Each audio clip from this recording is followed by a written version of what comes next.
Hello everyone, Stryker here, and today I'm going to be reacting to uh Warhammer 40k, the most powerful monsters in 40k.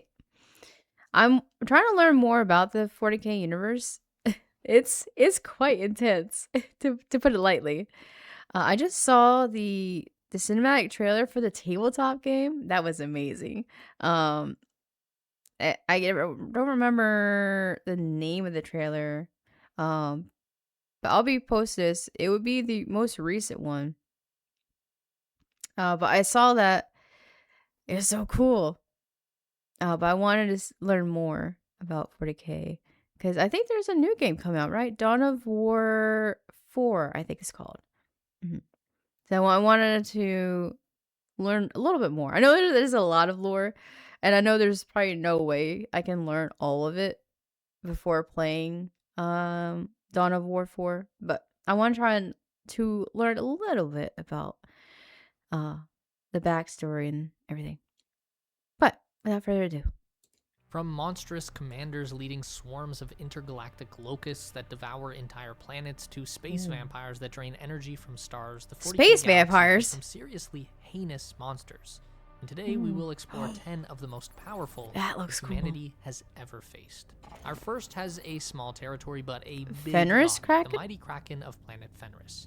This beast is an undersea predator that patrols the icy depths beneath the homeworld of the Space Wolves. These monsters can grow up to 5 miles long with tentacles that drag almost 4 times as far. Their meat alone is enough to make entire tribes rich, so many hopefuls attempt to hunt them, but only a few ever succeed. Yeah, it doesn't seem like Those a who creature you have could just successfully tamed the attack, Kraken just are judged slaughter. worthy of the Space Wolves, as the teeth of the Kraken are highly prized in the creation of frost blades. While some believe that the Kraken are a Tyranid bioweapon, it is more likely that they are just native to the planet Fenris, since they can That's breed without the cool. aid of a host species or the hive mind. They reproduce by laying massive amounts of eggs, and sometimes, when all of these eggs hatch, these young threaten to overwhelm entire islands and fortresses.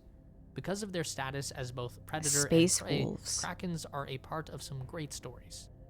One of the Of most course. ancient tales of Primarch Leman Russ tells how when fishing he caught the legendary father of Kraken. This monster supposedly had tentacles which encircled the whole world, but when Russ pulled the creature from the sea, he declared it was too small. But he wasn't done with it. The Wolf King announced that he would return later to Wolf recatch the beast King? when it That's was a full cool grown. title. While this may be a bit of an exaggeration, it would explain the so-called Kraken's egg, a giant leathery piece of flesh over 50 feet in length that lies within the trophy halls of the Fang. Among the billions of different creatures created by the hive mind, few are as powerful as the Swarm Lord. It is the near pinnacle of Tyranid evolution, existing only to further the hive mind's will. While the main tactic of the Tyranids is to swarm the enemy, the Swarm Lord is created with the express purpose of outthinking them.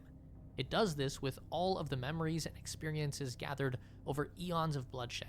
It keeps these skills because in the rare event that a Swarm Lord ever dies, its entire consciousness is reabsorbed by the hive mind and shared amongst its many fleets, ready to be manifested again. And it's very hard to kill. While physical characteristics may vary depending on its need, the Swarm Lord is huge, standing over 12 feet tall and always covered in heavy carapace plating. It spawns with 4 giant bone swords, Is this each with spawns? a core made of material that doesn't even exist Born to within fight. the Milky Way. With these fierce monsters commanding the Tyranids, these Xenos are such a galaxy-wide threat that it has led to the extinction of many smaller empires. Under direct command, they have nearly killed a Primarch, scoured entire systems, and consumed even full Orc Waz. The Swarm Lord is truly one of the most powerful forces in the galaxy, and while few warriors and commanders could ever compete with these alien battle masters, even this formidable creature lacks the raw strength of our next entry. Neverborn come in various forms and sizes, typically ranging from human-sized lesser demons to monstrous greater demons. The largest of all these chaos spawn are known as behemoths. These entities are so massive that most people can barely comprehend their size. They are titanic beings with tentacles and grinding teeth, standing thousands of feet tall. When these monsters arrived during the Siege of Terra, they struck terror in legends like Jagatai Khan and Constantine Valdor. When used by the forces of chaos, these horrors are living war engines of raw hatred. A single blow from a behemoth can Raw smash hatred? apart tanks, and Man. its steps crush I infantry guess formation. I guess in the world of 40k, Well, I mean, the war part of Warhammer suggests that it's always fighting, right? So, like, he must be powerful because, well, I mean, I guess it is kind of like a form of hate, right?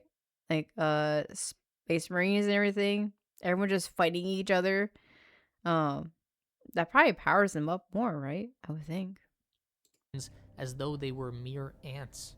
Mhm. Their charge can shatter fortress walls, and their infernal hides can withstand the mightiest guns. Even a macro cannon from a spacecraft won't scratch this thing. Only the Dang. most dedicated of heavy cannon barrages can truly hope to bring down such a vile warp entity. In the grim darkness of the far future, there is only lore. Vast, Only interlinked, lore. galaxy-spanning lore, and trying to keep planets, factions, wars, and forgotten campaigns straight across 10,000 years is how madness sets in. That's why we are starting to use World Anvil. As we build out future Oh. episodes, we've been experimenting with World Anvil to map out planets and key locations from the scenes we discuss That is on this channel. dedication. Instead of just talking about a battlefield or a hive world in the abstract, we can actually lay it out visually with interactive That's maps, cool. timelines, and linked lore that makes those places feel real and grounded. World Anvil is an all-in-one world-building command center. It lets you I think I've organize heard of this timelines before. that stretch across millennia, family trees full of legacy and betrayal, and interconnected articles that turn loose ideas into a living archive. For game masters, it's a full digital GM screen with support for over 100 That's RPG really cool. systems. For writers, it's a powerful planning tool that helps you finally finish the story you've been carrying around in your head. If you are serious about building worlds that endure, World Anvil is how you keep them from falling to entropy. Sorry. Click the link in the description and use code MoreLore to get 51% off a yearly subscription and start forging your lore the way it deserves to be remembered. Deep within each craft I remember Stryker tried a little bit of world building myself, and I remember World Anvil was mentioned quite a bit as being a really good tool. If you're really serious, I was like, it was just like just want to do it for fun. But if you're really serious about it, if you really want to build world lore and worlds and stuff like that, and yeah, like I mentioned, it's a really good tool. I tried it myself. It was a lot, but I just wanted to do it for fun. I didn't really want to get that deep into it. But if you do want to get that in depth with it, or maybe enhance your D&D campaign, or just hey, if you just want to do it for yourself, go for it.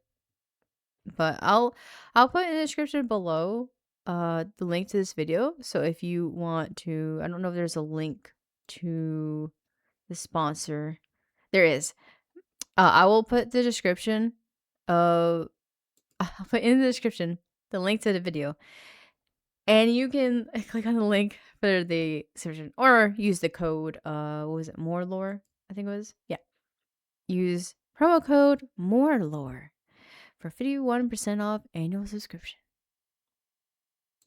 Deep within each craft world lies a Wraithbone vault chamber Avatar of sealed behind Cain. towering bronze doors. Inside this chamber, seated silently upon a smoldering throne linked with the living world's core, rests the iron-wrought form of an avatar of Cain. Through a deep psychic Is link it like between the avatar and world no vessel, biblical when Cain the is people spelled of differently? any given craft world prepare for war, the statue's chamber begins to thrum with their increasing aggression and lust for battle.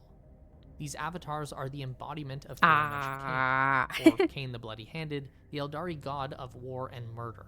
Cain is one of the last remaining gods of the Eldar Empire, shattered to pieces in a direct conflict with Slaanesh, and each piece of the god is an avatar. Even reduced to many lesser avatars, Cain is still one of the most powerful weapons in the Eldari arsenal. When he is So I guess maybe he'll answer the question. What happens to if he's the last of the Eldari gods? What happens to what happens to gods in the 40K when they die? They just gone? Is there like a is there like a second heaven, or what happens? needed for war, his tarnished form begins to glow from within as molten iron flows from his thumping heart, coursing through arteries and veins. When ready, he shifts upon his throne, restless to spill the blood of the craft world's enemies. And just as the Avatar feels the battle hunger of the Asuryani, they too sense his anger reverberating through the Wraithbone core of their craft world. Together, the warlust of Asuryani and Avatar feed off each other until they reach a boiling crescendo. At this point, the exarchs of the craft world's aspect shrines don their ceremonial armor and gather at the doors to the Avatar's sanctum. If they believe the battles to come warrant the Avatar's presence, the exarchs begin the final step of his waking. But to harness even a fraction of a god's power comes at a price. This ritual of awakening is heralded by a psychic roar that ripples through the fabric of the craft world. At the sound of this great cry, the exarchs typically put forth one of their own, the young king, who has been selected for a glorious and fateful destiny. The doors of the Avatar's throne room swing open, revealing the chamber transformed into a blazing furnace, its light so bright that it burns the very minds of those who gaze upon it. The sound of splintering metal is deafening. The young king, naked save for a wraithbone crown of thorns, strides into the chamber and the doors slam shut behind him. Then, with a psychic scream, the Avatar of Khaine marches forth to lead his people to war. Where the Avatar goes, there is only destruction, smoke, and the stench of burning blood. In his right hand, he bears a representation of Swindele, the Wailing Doom, the weapon of Kala Mencha Khaine. It can take many forms, including an axe, a sword, or a spear. That's really With the dope. weapon in hand, the Avatar is pretty much an unstoppable killing machine, capable of splitting open armored vehicles, slicing through entire ranks of soldiers, or banishing greater demons with a single thrust. Even enemies who attempt to run are not safe because the Avatar can project beams of searing energy from the tip of the Wailing Doom, incinerating anyone or anything in their path. If an enemy is strong enough to defeat it, unlike mortal beings, an Avatar of Khaine cannot be permanently slain. When its fiery form is destroyed or its rage has been expended, its spirit returns to its furnace sanctum on its home craft world. There it replenishes and grows into a new form, ready to be summoned again when the craft world is in its greatest need. Speaking of splintered gods, the Catan were once mighty star gods, but when betrayed by the Necrons, they were shattered and enslaved into the forms we know today. These star gods began as humble energy parasites who moved between feeding grounds of their humble energy parasites. stars. They were bodiless, That's a description. and so they floated through space with no knowledge of the material world, completely oblivious to a war happening right on their doorstep between the Necrontyr and the Old Ones. A war that the Necrontyr were losing. Yo, that looks so cool. Wolf dog. Oh, is that the artist? That looks really cool. I like that armor. It's like the kind of looks like I might be getting this wrong and I apologize. Like Aztec? I think it's just like the gold, right? The blocky gold and all that stuff. That was really cool though. Actually nice. To turn the tides, the Necrontyr needed power, and the Catan had it. But there was a catch. That guy looks like he's seen it. He's seen a lot. To bridge this gap, the Star Wait. Gods Wait. It's the Xbox logo. Sorry. This poor fella looks like he has seen something he didn't want to see. He's been through the ringer. Their beings into necrodermis bodies and discovered something amazing. Necrodermis. That the material world had new energies for which they hungered. So through promises of strength and immortality, the Catan convinced the Necrontyr to give up their mortal forms in colossal biofurnaces, coming out the other side as undying Necrons. All the while, the vampire gods feasted on the sacrificed life energy and became ever more powerful. With the biotransference complete, the Necrons and their godly allies began to rally. They were winning the war, but it had cost them their souls. So as the war reached its end, using god-killing hypercannons, the Necrons attacked the Catan. But the immortal star spawn could not be killed, instead shattering into thousands of pieces, weak enough to be captured in Tesseract labyrinths like cosmic genies in bottles, to be used as Necron weapons of war. Interesting. Even in their reduced and restricted state, Catan shards are beings of near unlimited power. They can manifest energy blasts, control the minds of lesser beings, manipulate the flow of time, and banish the flow foes of to time? alternate realities. While no individual Catan shard has full memory of the omnipotent creature it once was, each carries the personality and arrogance of a far vaster and more powerful being. This often means that Catan shards use their powers in creative ways rather than being efficient, like reducing the crew of a tank into primordial ooze, or making enemies attack their own allies instead of just, blasting it apart with a single thought. Even with all their power, these caged beings cannot escape.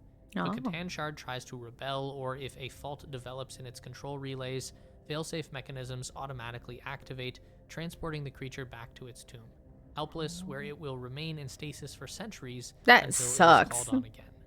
The only hope of defeating a Catan is to breach its necrodermis, the living metal form that cages its essence. If the necrodermis is compromised, the Catan shard explodes in a pulse of blinding energy, its being scattered to the galactic winds.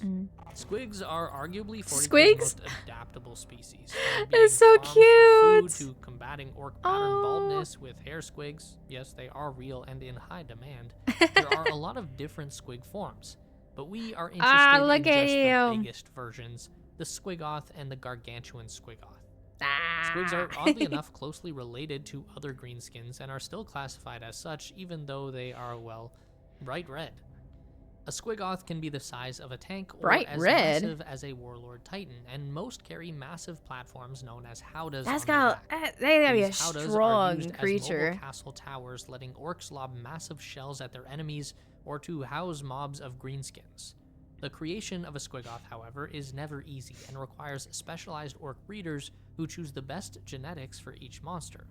In essence, these breeders handcraft their own monsters. The biggest of these monsters are gargantuan Squigoths. These massive beings, nearly 180 It's so feet tall, cute. are an orc warboss's response like a to giant Imperial puppy. battle titans, and they are a good answer. It's been reported that their talons can slice a Warlord Titan in half. With a gargantuan Squigoth, almost every problem can be solved with a good ol' stompin', but even these That is behemoths true. don't stand a chance against our next entry. To this day, it remains a mystery what manner of alien horror the Cacodominus truly was, but its impact was so massive that it deserves a place on this list. The most reliable reports suggest that Cacodominus was an alien cyborg with such a powerful psychic ability He's staring that at it me. controlled the population of Staring at you. 1,300 planetary systems. So the Black Templars went to war with it. When the Black Templars killed the Cacodominus and supposedly all of its That kind, armor it looks released sick. a psychic death scream known as the Howling. This burned out the minds of 1 billion astropaths, distorting the signal of the Astronomicon, which caused 1 million ships to be lost to the warp. Oh, In that the sucks. aftermath, entire subsectors slid into barbarism as the Adeptus Terra struggled to maintain control. And that is all we know about the Cacodominus. Most of its abilities, origins, and nature have been lost to history. All that remains today is a single trophy taken by the Black Templars, a 3-eyed skull which still screams with psychic energy. Even mostly forgotten, the Cacodominus is the most terrifying single entity the Imperium may have ever faced. I believe you. Lucky inquisitorial investigators Oh, that's say that sick. none of these remain alive. You gotta so have the Imperium cowboy can rest hat, too. easy knowing that the sons of Sigismund have put down perhaps one of its worst nightmares. The Hierophant Biotitan is an immense, hideous creature that towers Hierophant. over the battlefield and bristles with spines, tendrils, and symbiote weapons. They are amongst the largest biocreatures in a hive fleet, coming in at over 13 Biocreature. meters or 44 Like feet. Genetically Comparable in engineered size creature? and power to an Imperial Titan, a brood of Hierophants is likely to be at the forefront of any major Tyranid attack, striding forwards, so probably drawing enemy heavy weapons fire bioengineered. away from the lesser creatures and absorbing huge amounts of It's damage got guns before for hands. smashing That's into an kind of enemy's that's line kind of cool. with devastating force.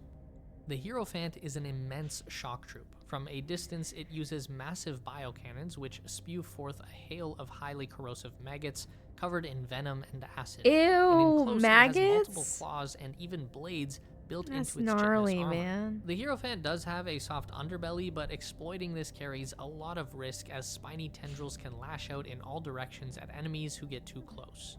These lash whips are also symbiote creatures, living ropes of muscle and sinew which can entangle, bind, and strangle independently of the rest of the creature. On top of this, the Hierophant also has one final line of defense. Oh. From gaps in its armor plates and body, it constantly releases a cloud of highly toxic spores. These are lethal to all non-Tyranid creatures, forming a drifting vapor around the Hierophant that chokes and burns anyone without proper protection. Oh, and they grow fast. When the Ordo Xenos tried to study the Tyranids on Beta Amphileon, the hive mind managed to multiply and grow various creatures from the smallest ripper to these towering biotitans in around 2 Earth weeks' time before overrunning the moon. 2 weeks? Besides the underbelly, That's these crazy. monstrosities don't have any specific weakness. Large ordnance weapons and heavy artillery have so far proven to be the only effective weapons in destroying them. But as they say, the bigger the cannon, the more dangerous it is when it turns on you. The Castigator Titan is the true peak of humanity's technology. It is an AI monstrosity that not only dwarfs Emperor-class Titans, the largest Titan employed in the Imperium in the current day, but also has speed, knowledge, and understanding of the battlefield. It's that makes Alexander! Armors look like children in their tactical prowess. The Castigator resembles a giant human with its head above its shoulders, and it moves more easily than a regular Titan too, once slicing an entire group of 30 enemy Titans down in a matter of minutes. Developed during the dark age of technology when humanity spread across the stars and rivaled the Eldari in might, the Castigator is the father of all Titans. It was the original design and template from which all other Titan constructs were made. Every other Titan is an incomplete copy, as the SDC for the Castigator was lost on the Forge world Caronia shortly after its development. In fact, the entire Forge world, with the Titan itself, disappeared into the warp for over 15,000 years. During that time, the Father of Titans made a pact with the Black Legion and allowed a demon to possess it by replacing its reactor with the power of the warp to keep it running forever. But time in the warp is tricky and made the Castigator forget that it had ever been possessed in the first place. When the Lost Forge world reappeared, the Grey Knights sent a strike force to purge it. When the Castigator was found possessed, it took active convincing from Justicar Alaric to prove to the Titan that it had a demon inhabiting it. And then, after slaying the demon, the Grey Knight strike force destroyed both the Castigator and the SDC from which it was made to ensure that the mechanical traitor remained one of a kind. Today, only fragments of the SDC are kept by the Adeptus Mechanicus for archiving and study, as the Imperium deems the possibility of such a devastating weapon falling into enemy hands not worth the risk of harnessing it for themselves. There are many common Chaos corrupted Titans, like Nurgle corrupted Plague Lords or Bane Lords, which have fallen to the Blood God Corn. But there is only the Blood one God that has had its entire machine spirit possessed by a bloodthirster of Khorne. The Imperium calls it Abominatus, or the Despoiler of Worlds. Abominatus is a corrupted Imperator-class Titan, so not only does it wield the typical weapons of the largest god engines known to mankind, such as Hellstorm cannons and heavy bolters, but it also has a fearsome blood cannon, which sends forth torrents of fire and lava, as well as scorpion cannons for devastating short-ranged attacks. And if something actually manages to get... I thought it was gonna shoot scorpions. A scorpion cannon. I mean, that would be kind of terrifying, because like in the Warhammer universe, nothing's normal. So like something called a scorpion cannon shooting scorpions is probably not gonna be your average scorpion. In the blood cannon, I was expecting like blood, but I guess fire and lava's cool too. Get close, Abominatus has a titanic mangler battle claw, which is capable of tearing apart any Titan or fortress with blazing speed. Luckily, in recent times, sightings of Abominatus have become rare, but its very existence is a mental threat. But not gone. Of it lurking within the eye of terror, or of another Emperor-class Titan being possessed by a greater demon, is the stuff that keeps the Fabricator General awake at night. But what is more powerful than a Titan-sized demon monster? Only the being that makes some of the biggest threats ever introduced to the galaxy, the mother of all, the Norns. The third type of Tyranid on this list, Norns are a bit of a wild card because the entire group gets included. The first of the Norns is the Queen, which is the highest ranking form of Tyranid. Others like Swarm Lords and Hierophants dominate the battlefield, while the Norn Queen dominates the universe itself. They are the living biofactories that produce and design the unending stream of warriors, hive ships, and symbiotic weapons that the Imperium faces on countless battlefields across the galaxy. They rarely, if ever, take part in the fighting and prefer to stay in the hive ships, so they are hard to get to. But if they ever do meet the business end of a Nova Cannon, the destruction of a Norn Queen is almost worse than it living. Their death causes a psychic backlash, like a mini howling from the death of Cacodominus, but worse still, it causes other hive ships to create their own Norn Queens in response. Aptly named the Hydra effect, the death of a Norn Queen That's crazy. as only a minor victory, rather than deal any meaningful damage to the Tyranid. So it's better just to keep him alive. The Norn Queen doesn't fight alone. The Norn Emissary enacts the will of the Norn Queen by assassinating the hive mind's biggest challengers. Towering over even the Swarm Lord, a Norn emissary is given all the knowledge it needs to successfully hunt its prey, and when it comes for you, it rarely fails. The other personal tool of the Norn Queen is the Norn Assimilators. Assimilators are inexhaustible hunters of their prey. They use their Tox Injector harpoons to impale and tear down any fortifications that their quarry cower behind, drag Guardian war engines into their deadly embrace, or to simply skewer their targets themselves. So does that mean, is there like a queen of queens? Like, is there a Norn amongst Norns? Or is it just, because they said the Hydra effect, right? So how, if that happens, if a queen is killed and it creates more queens, do those queens fight over who is like the top Norn? I would imagine so, because like a hive mind kind of only works right when there's like one one big brain controlling the ship, so to speak. So it creates those queens, and I guess maybe the strongest queen, I would assume, survives, and maybe others like submit. How does that? I wonder how that works. If the emissary is an assassin, the assimilator is a tank or monster hunter. Together, they are designed to counter almost any other beings we've covered on the list, and between the three, the Norns make up the most terrifying trio in the entire galaxy.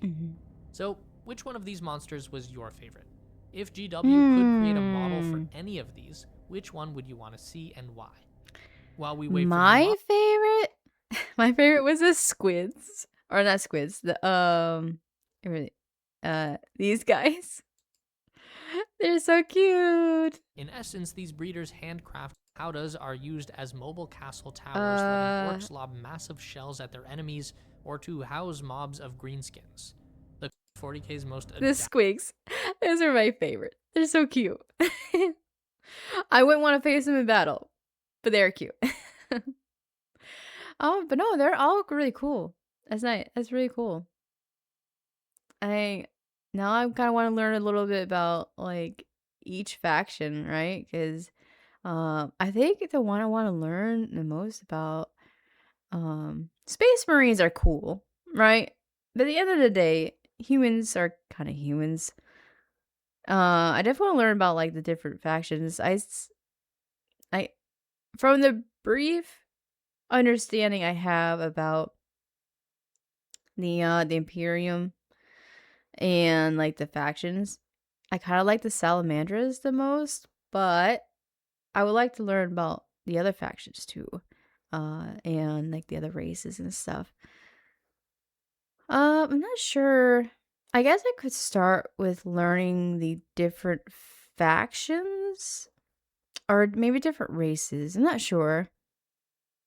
I'll have to think about it. I guess the Tyranids. Maybe I could learn about the Tyranids. They seem to have a pretty.